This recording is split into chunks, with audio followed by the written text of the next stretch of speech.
जी को नागर वंशीय ब्राह्मण थे, उनके समाज के लोगों ने ही निकाल दिया। अपने वंश से, अपनी जाति से उनको निष्कासित कर दिया।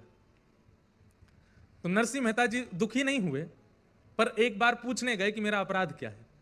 तो नरसिंह मेहता जी बोले, आप सब बड़े लोगों ने, आप सब हमारे वंश के अग्रजों ने निर्णय लिया है तो निश्चित ही सोच समझ के और मेरी भलाई और आप सबकी भलाई के लिए किया होगा, जो मुझे निकाल दिया। पर मैं बस ये जानने आया हूं, नहीं भी बताएंगे तो कोई दिक्कत नहीं, पर बता दीजिए मेरा अपराध क्या है। तो उन सब बड़े लोगों ने कहा, मेहता जी आप कीर्तन में नाचते हो, वो हमको पसंद नहीं है। क्या गलती करते हैं? कीर्तन करते करते आप नाचने लगते हो, दोनों भुजा उठा करके और ऐसे डोल डोल करके और ये करताल बजा के नृत्य करते हो, इसलिए हमको ये अच्छा नहीं लगता। तो जो लोग बोल रहे थे नरसिंह मेहता जी उनकी ओर देख करके मन में सोचने लगे, यहां नगर के बाहर में दूषित नृत्य तुम देखने चले जाते हो, उनको देखने से तुमको पीड़ा नहीं, लेकिन कोई हरि गुण गा करके नृत्य करे तो तुम उसको अपने कुल से निकाल दोगे। बोले दूसरा कारण क्या है? बोले तुम परब्रह्म परमात्मा के मूल रूप का वर्णन ना करके उनके रसकेली का वर्णन करते हो, कि वो रास कैसे करते हैं, व्रज में गोपियों के संग विहार कैसे करते हैं, लीला कैसे करते हैं, इन सब का वर्णन करते हो, वो हमको पसंद नहीं, इसलिए हम तुमको नागर वंश से निकाल रहे हैं। नरसिंह मेहता जी बोले, जैसी आपकी इच्छा। प्रणाम करके जाने लगे। पत्नी ने कहा, बहुत बुरा हुआ, घर परिवार ने निकाल दिया, भाइयों ने त्याग कर दिया, उन्होंने त्याग कर दिया, मित्र छोड़ के चले गए, यहां तक तो हम सहते रहे, पर अब वंश ने भी निकाल दिया, अब जाति ने भी निकाल दिया, अब क्या, अब जी के करें क्या?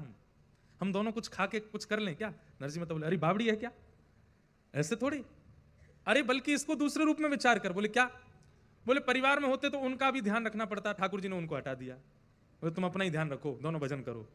मित्र परिकर परिवार और सखा साथी ये सब साथ में रहते तो उनका ध्यान रखना पड़ता, उनको भी दूर कर दिया। किसी के मृत्यु में जाना पड़ता, किसी के जन्मदिन में जाना पड़ता, किसी के घर के उत्सवों में जाना पड़ता, ठाकुर जी ने कहा ले ये समय भी तेरा निकाल दिया, भजन कर। उसके बाद में सारे भार ठाकुर जी ने दूर किए, एक भार केवल जाति का रह गया था सिर पे, आज ठाकुर जी ने वो भी निकाल दिया। अब कम से कम नृत्य करके कीर्तन भी करूंगा तो कोई प्रश्न उठाने वाला नहीं है मेरे आगे। एक भार मेरे ऊपर था, वो भी ठाकुर जी ने निकाल दिया। सारे भार मेरे ऊपर से हटा करके अब केवल एक भार, और एक, इसको भार नहीं कहूंगा, एक सौभाग्य मेरे सिर पर है, क्या? कि मैं हरि का हूं और हरि मेरे हैं, मेरी दूसरी कोई पहचान नहीं है। अब कल तक मेरी अनेक पहचानें थी, मैं उसका भाई हूं, मैं उसका बेटा हूं, मैं उसका पति हूं, मैं उसका मित्र हूं, मैं उसका सखा हूं, मैं उसका बंधु हूं, और ये सारी पहचानें भी मेरी जाती जा रही थी। तो एक पहचान तो मेरी रह गई थी कि मैं नागर वंशीय ब्राह्मण कुल उत्पन्न नरसिंह मेहता हूं, आज वो पहचान भी चली गई। अब केवल मेरी एक पहचान है कि मैं हरि का दास नरसिंह हूं, मैं हरि का हूं और हरि मेरे हैं।